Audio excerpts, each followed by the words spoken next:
This episode of Make Money Mediating is brought to you by my new partner, Smith AI, where live receptionists and powerful AI work together to help you capture more leads, reduce interruptions, and impress your clients from the very first call. Smith AI answers your calls, chats, and texts 24/7, so you never miss an opportunity, even when you're deep in a session or taking a break.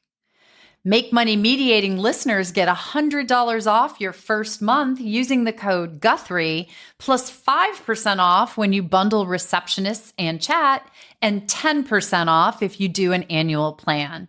You can learn more at the link in the show notes or go to bit.ly/MMMP-Smith AI to get started.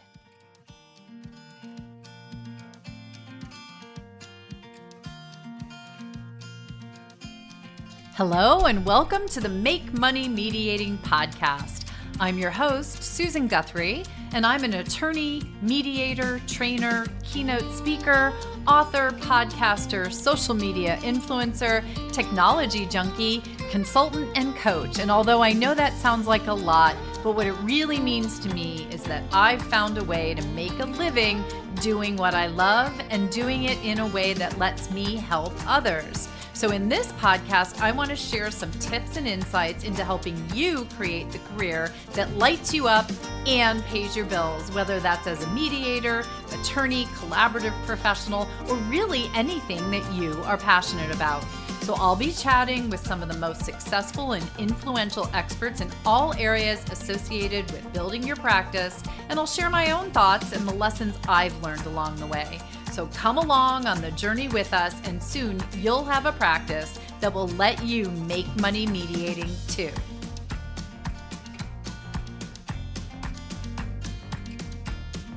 Hi, everyone, and welcome back to Make Money Mediating. I'm your host, Susan Guthrie, and today's episode is one, honestly, that I have been meaning to record for way too long, because I am finally joined by one of my favorite people to collaborate with and my very good friend, Dr. Clare Fowler. Clare and I recently presented a popular program for the ABA section of dispute resolution on the many ways legal and dispute resolution professionals can get published. Things like articles, blogs, journals, and yes, even books. And today, we're going to bring that conversation straight to your earbuds. So if you've ever thought, I've got something to say, but I don't know how to get it out there, this episode is for you. A little bit about my special guest, because Clare brings a wealth of insight to this topic. She's the executive vice president at Mediate.com and ODR.com.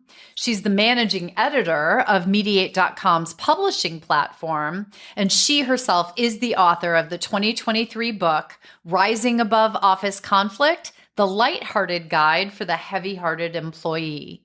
She holds a doctorate in organizational leadership from Pepperdine and was recently honored with the 2024 International Woman of Peace Award. Her experience include roles at the United Nations, the Supreme Court of Hawaii, and extensive work designing dispute resolution systems for small businesses. In short, she is the real deal. Today, we're going to walk through why writing matters more than ever in our field, how to choose the right publishing path for your goals, why your work doesn't have to be perfect to be powerful, and how to use your writing to actually grow your practice and build your reputation. This episode is packed with golden nuggets, and by the end, you might just be ready to hit publish on your next big idea. So here we go. Let's dive in with Clare. Well, Clare, I'm so excited to have you here. I cannot believe this podcast has been going for, I think, over 2 years now, and I haven't had you on yet. Shocking to me. I know. I was getting a little offended. So thank you for finally letting me come on and talk to you. I don't know what was going on with that. You and I have done so many programs together, and you're just one of my favorite people to collaborate with and talk with. And so to have you on the show is perfect. And we're going to sort of explore a program that you and I did recently together for the ABA Dispute Resolution Sections Conference. I've gotten a lot of positive feedback from those who were able to view it was a pre-recorded program, and I'll put a link to the pre-recorded program from the conference. You can now still download it on the website. But there were so many important little golden nuggets in that episode, and so much that I think is helpful to listeners, especially where we are with so many people diving into dispute resolution these days.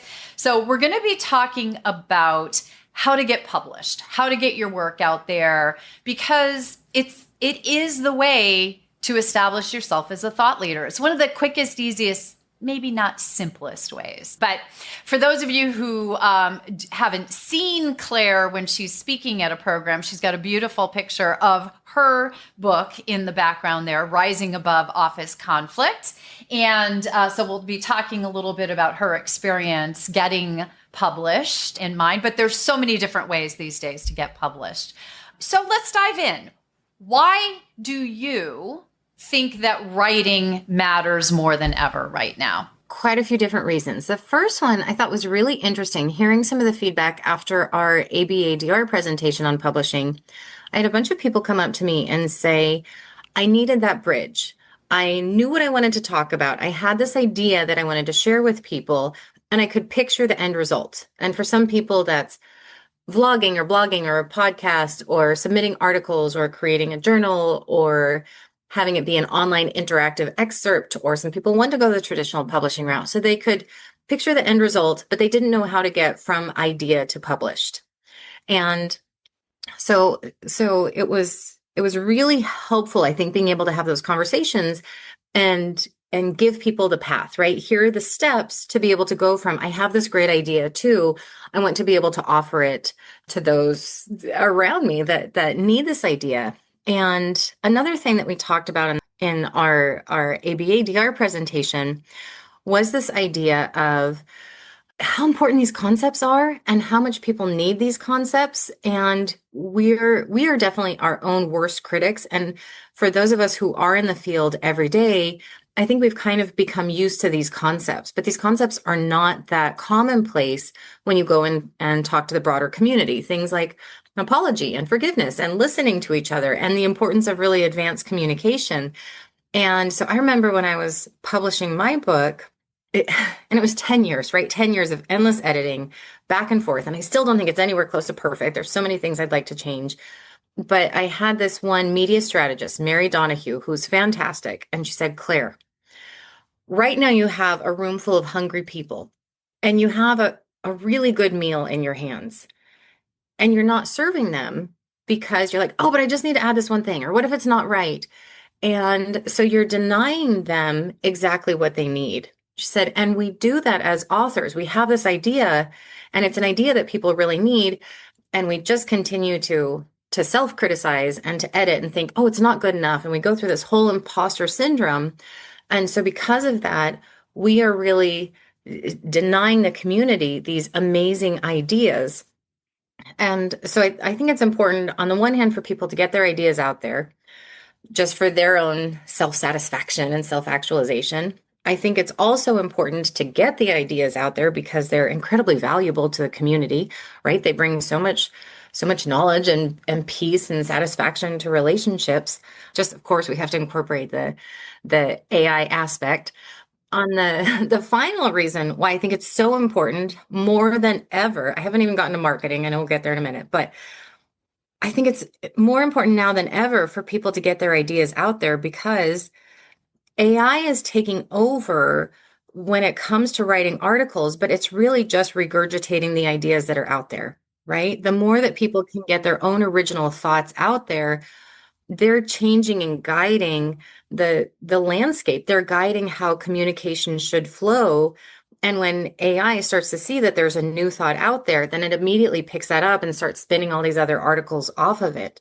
So yes, I think it's more important now than ever to play a role in shaping that conversation so that AI knows where to go. Well, and that there's new thought out there. I think that is such a critical point that you make, that AI works from what's happened already, right? It works from a pool of knowledge. It may be a huge pool of knowledge, depending on which AI tool you're using, but it's still what's already been created.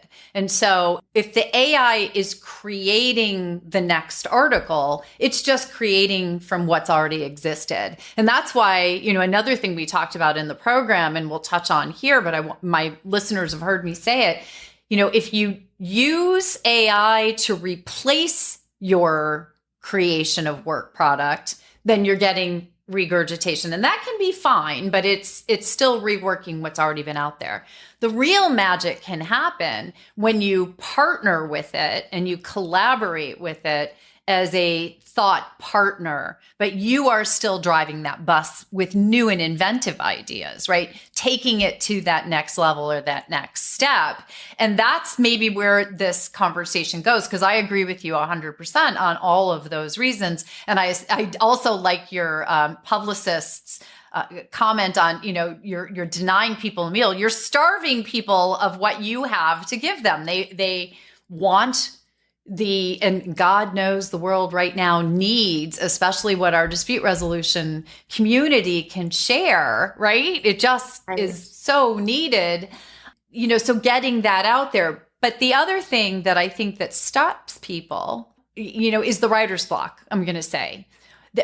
Two issues that I see with it, and I'd love to know what you think. One of them is they just are lost in I don't know what to write. Like, I don't know what to put out there that doesn't sound like me being braggy about myself. A lot of people think when they write, it's doing something braggy. That's the word that I get. I don't even know if it's a word, but that's what I hear. Or the other one is, oh, well, 15 years ago, I wrote an article on that, so I've already done that one. And so where do you start? I really like when I see people do that iterative writing where they pick up an article that they wrote 15 years ago and they're willing to refine it and add new thoughts on it, either because they have evolved as a human or because culture has changed and now we're writing something that's more trauma informed or something that's more technologically aware. That's a fascinating process, and that's something that people are continually interested in. How have things changed? Are you willing to self-reflect and show that growth? So absolutely do not shy away from those articles that you wrote 15 years ago, but rather write the reflection on them. Second, I also really appreciate it when people are when people give themselves that freedom to not edit, but to just write as freely as possible. Because I think for a lot of us, I think it's through that writing that you really distill down to what your idea is. And if you're editing and censoring yourself right from the beginning, then you never give yourself that chance to find out what your voice is, to find out what your message is. So let's not worry about, I think this is something that I wrote before. But if you're feeling that itch to go back and reflect on it, it means there's more of a nugget there. So go ahead and give yourself that free time, that free space. Write lots and lots of different ideas, go in 1,000 different directions until you find the one that really captures your attention. And then finally, you mentioned that piece about we have a lot of mediators that say, I don't want to write and talk about what has worked for me because then that does sound braggy. And let's face it, a lot of peacemakers are not braggy, right? They don't want to toot their own horn. They're not the best at marketing and putting themselves out there, which is because they're so good at their job. They want to put other people out there and put other people they want to focus on somebody else's self-determination, which is wonderful. That's why we love them as mediators, but you still have to be able to get your thoughts out there. I think the more that we can acknowledge that it's not you bragging, it's not you putting yourself out there in a way that diminishes others, but it's showing this is what has worked for me. And it's also raising the standards, right? The more we remember that rising tides raise all boats, and we can say, I tried doing this 15 years ago. I have since learned this is another approach. I'm trying this now, and this works. Then we are really raising all the boats. And we can't always do that from a place of humility. Sometimes as mediators, even though it goes against our grain, you do have to stand up and say, I tried this and it worked really well. This was very successful for me, because other mediators need to know this is something that I'm trying that works, and I think that you might want to try it too. Right. It's helpful, right? That's what I tell people when they are writing and they're worried about, being braggy. I say, don't write it from the point of view of, I'm so great, I did this and it worked. Write it from the point of view of, I'm writing this and sharing it to be in case it's helpful, to be helpful, because helpful is what draws people into your writing. And the other thing, it's such a great, I think, a really good tip for people if they're feeling that writer's block is, instead of looking at what you wrote 15 years ago and I can't do it again. One, I would say to you all, if you wrote it once 15 years ago, or even 15 weeks ago, or 15 minutes ago and put it out there, does not mean that everyone in the world saw it. So doing it again is not redundant. But beyond that, your idea of building upon it, of upgrading it, of updating it, of pulling it into what the modern trend is, so valuable, not just for the person who reads it, but really importantly for you, right? That re-examination of your process, of your thoughts and what you've done in the past, and then pulling in your now into that. I love that idea. So in fact, if you're feeling, like you don't know what to write, go pull out an article you wrote 15 years ago and look to update it. Absolutely. Absolutely. And I mean, you've done something pretty similar with your books, right? Because technology is evolving so incredibly fast. And I think some people would tend to shy away from that and say, oh, but I don't want to put something in writing because then it's in stone forever. And I know that it's going to be outdated. But instead, you're providing a lot of overall guidance, things like here are marketing tips and here's security tips, right? Those are timeless. And then you're also calling out the pieces that are, and this is where we are right now. This is what AI and technology is doing right now. And I really appreciate that you're willing to show a lot of different AI tools and tips, and some of them are timeless. And you're also saying, and this is one iteration. And I am just I'm taking the pulse of where we are right now in technology and dispute resolution. And I'm probably going to do the same thing again 6 months from now and another 12 months from now, because things are constantly changing, and that's okay. I'm still willing to put myself out there. So thank you for doing that. I think that you've really led the standard on that. Well, thank you. And part of it is just my eternal curiosity about what's happening. But you're right. The snapshot of the moment is only appropriate for certain things. And so that sort of leads me into, because I have a lot of different ways that I put out writings, and so do you, right? Your book is behind you, but you are a prolific article author, you're Mediate.com's, managing editor, constantly all over the place. Yeah, all kinds of content. We do programs together all the time. So one of the things, if the listeners are out there thinking of getting published, is looking at all the different options. I just mentioned some of them: articles, blogs, journals, books. And there's a few different things. One of them is, as you just mentioned, is what your content is may be better suited to some of these formats. For example, these snapshot AI tools I write about are much better in a quick article than they are in a book, as I found out as I tried to write a book about AI tools and found out technology was moving too quickly for a book, but it's great in a series of articles, right? So what are the options? You want to break down some of those options and what you sort of look at in determining what the best way to approach a certain idea for publishing, what someone might want to do. So let's start with, you've got the traditional book publishing, right? Where you submit. The way that it typically works is you will write out a complete chapter. You will write a table of contents with a short paragraph description for each proposed chapter, showing what the purpose is going to be and the progression as you move through the different chapters from the beginning to the middle to the end of the book. And you'll submit that to a lot of different publishing companies. You might decide to hire an agent to submit on your behalf. And then somebody will look at it and say, this is genius. People have been starving for this. We need to get this information out there. You'll start working with them to develop the entire manuscript, probably go through lots of editing, lots of reviewers. And let me add one caveat to this route. If you decide to go the traditional publishing route, you have a lot of people there who are trying to take your idea and connect it with something that they have already thought. And definitely take their advice. It's valuable, but remember at the end of the day, this is your idea. You're trying to put something new into the conversation.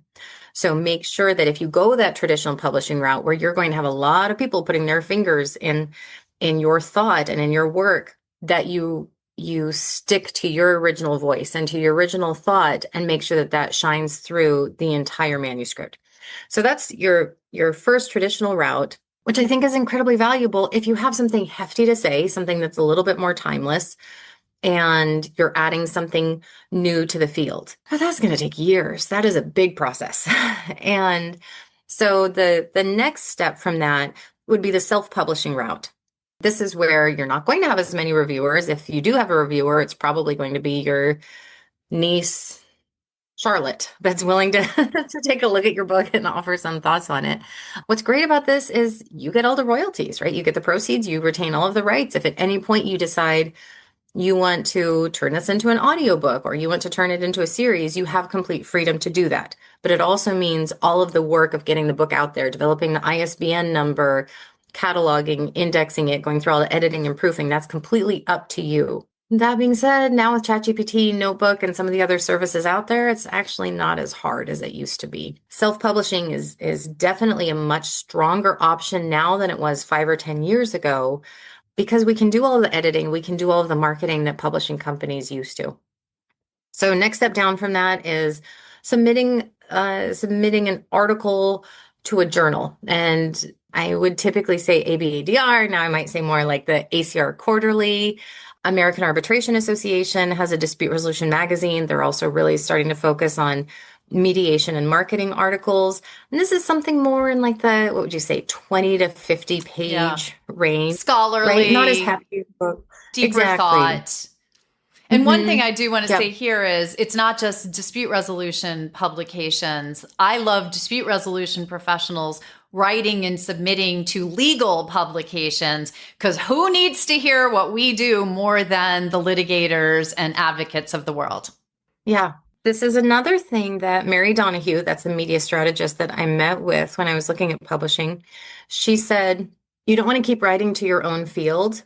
You need to start to get those ideas out there to the indirect intended recipients, to somebody who's going to be reading the magazine and then turn to their friend and say, weren't you just talking about this? Here's an interesting tidbit for you. And those are the people reading Parents Magazine and Good Housekeeping and Forbes and Wired and The Economist and all of those other avenues that we often don't think of because they're outside of our circle, but they're the people that really need this information. So, yep. So I'd strongly recommend looking at some of those other avenues. And what you typically do there's honestly, if you just Google it or look up ChatGPT, you can look up trade magazine submissions, and then it will give you the name, phone number, and email. And you want to make sure it's a very succinct email that you're sending to them. I am writing to you to submit a proposed article on this topic for publication in, and that's where you want to go through their schedule of publishing. Because, for instance, let's take Parenting Magazine. They have a set schedule, and they usually print these a few years in advance, and they'll say something like, May of 2026 is when we're focusing on divorce. And so you want to tell them, I am submitting an article to you on this topic, intended publication for this, and within the email, right, you want to make sure it's very succinct because they probably are using an AI tool to read through it. And then make sure that you have about a 3-paragraph sample article attached to that. So again, that can be really helpful if you're thinking about expanding your audience, if you want to use this as some marketing. And then don't forget, we've got a lot of really good online journals in the mediation industry. So of course we have mediate.com, and we publish a variety of articles there. We try to publish about 5 to 10 a week is where we're at now. And we have a few blogs. We have a few that I'd say are more about the 3-page, the 3-page limit. We have quite a few that are 10 pages. Anything beyond that, we'll just print an excerpt, or we're starting to do a lot of series. So if you If you are thinking about doing a bigger topic, but maybe you're still fleshing it out, or you just want to, I see a lot of people that are thinking about writing a book and they want to put some ideas out there to see how people respond and give themselves a chance to voice the idea, maybe edit it and then voice it again and try writing about this in a few different ways so that they're honing it before they actually write the manuscript. I see a lot of people who are submitting those to mediate.com, and they might send us a 4 or 5 or a 10-part series on a topic, and it will just be a few pages each. But the idea is they want to see how people resonate with those ideas, right? And have the ability to get some feedback before they Dive. commit to the multi-year process. Can I just say, because I want to, that is a brilliant idea, because that feedback can help you fine tune your book proposal and your book, taking that deeper. It's funny because I did a podcast episode similar to, so putting content out there, and it was called The Six-Figure Mediator. It has become like the most downloaded episode in the history of this podcast and everything. So guess what I'm doing? Turning it into a book, of course, right? Like this is the topic that people want to know more about. So similar to that, the other thing I want to make sure people know about mediate.com in particular, you guys have basically the corner on the SEO market and the thought leadership in our field. So if you want to get something out there, you want to get feedback, and you want actual eyes on what you're writing, and an article or something along those lines is what you're looking at, submitting it to mediate.com and hoping to get it published there is probably one of your best, options, because you will get actual eyes on that article if they accept it. And I will make sure that we have the mediate.com submission link in the show notes for people. You're probably going to get a flood, but it's you have put out some of my articles and very kindly put out the podcast episodes. And by far, it is the number one generator of clicks, by far. People are also looking for something that's a little bit different, right? That feels interactive, that has that wow factor. Whenever we can include a poll, whenever we can include something that's interactive, whenever we can include something where in the middle of an article, you have people vote, and then that adds to a real-time graph that's in there. Anything that includes little sound bites, or maybe you use AI to create video vignettes that illustrate exactly what you're trying to discuss. That's what people are looking for, right? I mean, articles are wonderful, and I'm not discouraging from those. That text is incredibly valuable for SEO and for promoting your brand and defining your voice, but make it fun as well. Add a little bit of pizzazz, right? That little bit of fun and pizzazz, I think that's a really critical point for people to understand. And the other aspect of that, right? Fun makes things stand out or engages people. And so we're talking about engagement. And with publishing, people tend to think about the written word.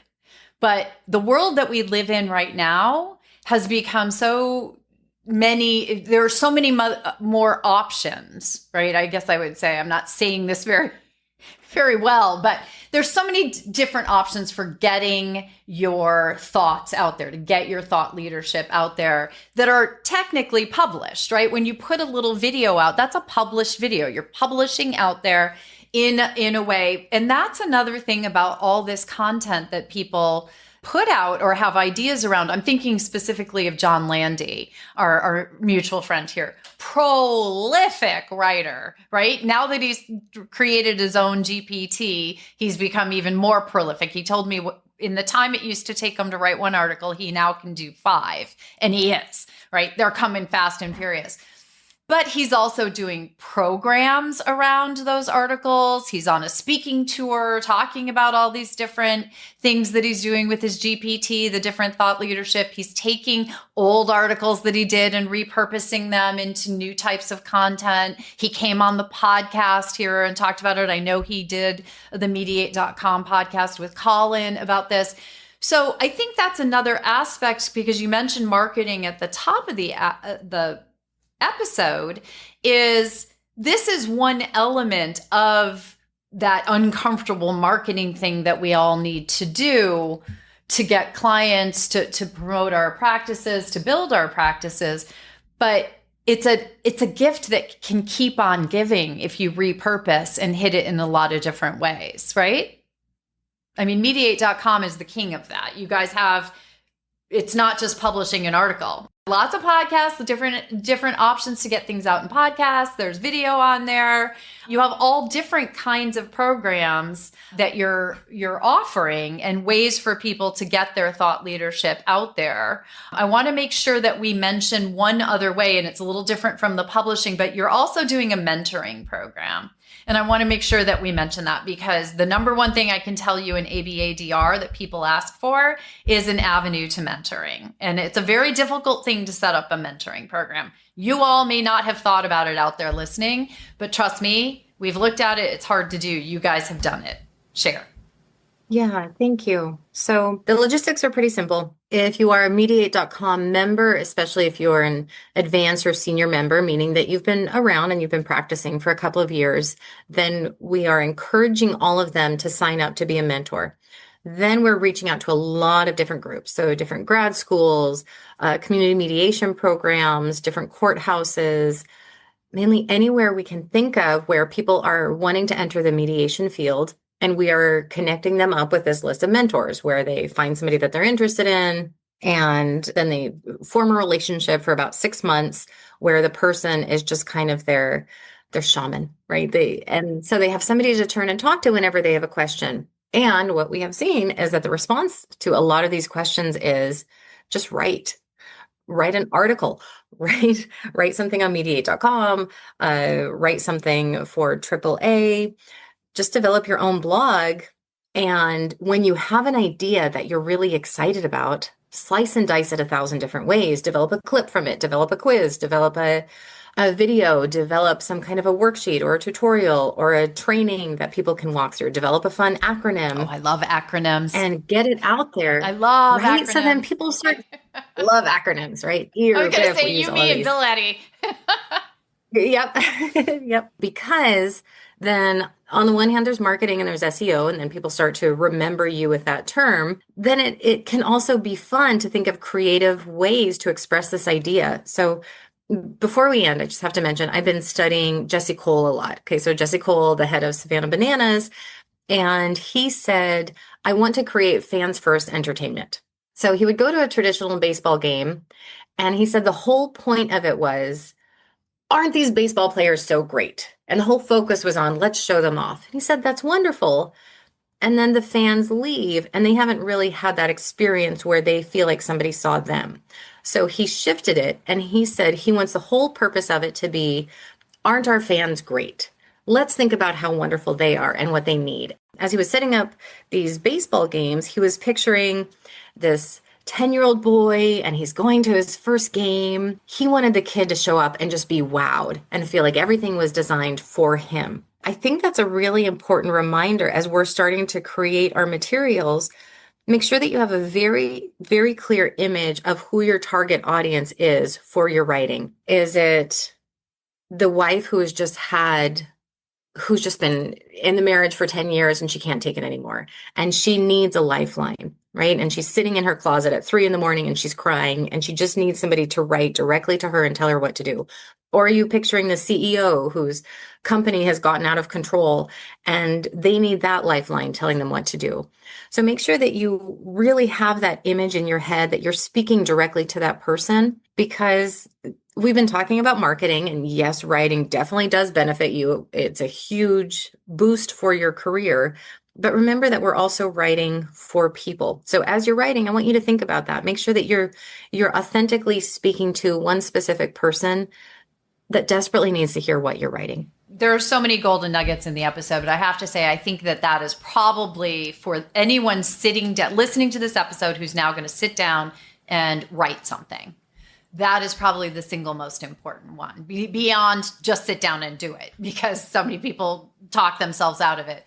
But absolutely put the thought into who you are writing this for, who you're talking to, because that is probably one of the biggest mistakes that I see in the writing that colleagues and friends put out, and then wonder why they're not getting the response or it's not gaining the traction that they want. So think about who you're trying to attract, if it's a marketing piece, and write to them. The marketing term is solve their burning problem. So identify what their burning problem is and then tell them how you solve it or how you have a method to solve it. So I really think that that's critically important in writing or any type of content that you're putting out there. And you can have more than one target audience, right? Most of us do when you're talking to them. So Claire, I could, as you know, I could talk to you all day and have on many an occasion. We need to wrap up because I know you have to get on to the rest of your very busy day. I so appreciate that you were here. What would you like people to know? What's one last little tidbit you'd like to leave with them? The work that you are doing as peacemakers, as helping people to improve their communication, helping them to resolve their disputes. We often just get to see one little slice of their life when we are mediating or coaching them, and we don't see the ripple effects that last for months and years and ripple into their family and their company and their community. And so especially for those of you who have writer's block, who are stuck, who are feeling discouraged, I just want to remind you that this work that we're doing is so valuable, right? It's not just something that we get to do because we enjoy it, because we do. It is pretty fun work, but you're really touching and helping people's lives. So I just want to pause and say thank you for doing that work. And what a wonderful note to end on. So, Claire, we'll have you back on because I know that you and I have so many different things we can talk about. So much. But I will have Claire's contact information and the mediate.com submission link in the show notes, as well as a link to the mentoring program and all the other information that we've talked about throughout the episode. But thank you so much for coming to join with us all here today. Whenever I get to talk to you, you know that I will. So maybe we'll just take the show on the road again. So, all right. Thank you. Thanks, Susan. Okay, before we close out this episode, let's do a quick golden nugget roundup. Those key takeaways that I want you to carry with you after today's conversation with Clare Fowler. First, you do not need permission to be a thought leader. If you have something to say, it is time to share it. Publishing your ideas, whether in an article, a blog, or a book, is one of the fastest ways to establish credibility and open doors. 2, start with why. Before you choose your publishing path, ask yourself, why am I writing? Is it to clarify your own thinking, teach others, or build your professional visibility? Your answer shapes your approach. 3, you have more to say than you think you do. Don't let perfectionism or imposter syndrome, we've got a whole episode on that, hold you back. As Clare said, you have a room full of hungry people, and your work might be exactly the meal they need. Number 4, repurposing, yay, repurposing is a superpower. One blog post can become a journal article, a podcast episode, a series of social posts, or even your first book. Don't underestimate the value of your own ideas. Number 5, there's a publishing path for everyone. From self-publishing to traditional routes to digital platforms like mediate.com, there are more opportunities than ever to get published and make an impact. And finally, number 6, keep your reader in focus. The most effective writing is not about you. It's about the person you're trying to help. So visualize your reader and write directly to them. I hope you leave this episode not only inspired, but equipped to take action because your voice is needed. And as Clare reminded us, the ripple effects of your work go far beyond what you see. So thanks again for joining us, and we'll see you next time on Make Money Mediating. Thanks for listening in on this episode of the Make Money Mediating podcast. I hope you got some great insights and tips on creating your dream practice. Join us every week on Thursdays for a new episode, and don't forget to subscribe so you don't miss anything. And if you're enjoying the podcast, here's a shameless ask. please consider giving it a 5-star rating and tell us in a review what you find most helpful. It's honestly the best way for others to find the show so that they can make money mediating too. I'll see you next week.